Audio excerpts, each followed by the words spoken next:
Welcome to Drawleaper channel, and in today's video I am going to show you how to enable or disable developer mode in your Samsung Galaxy A05 phone. Now the first thing you have to do is go to your settings app.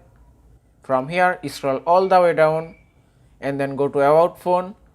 From here go to software information.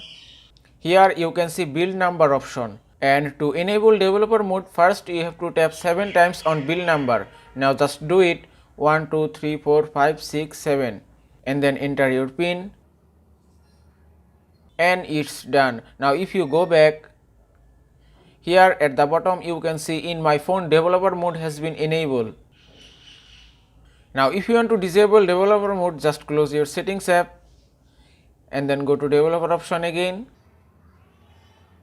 Now from here to disable developer mode, just tap here and it's done.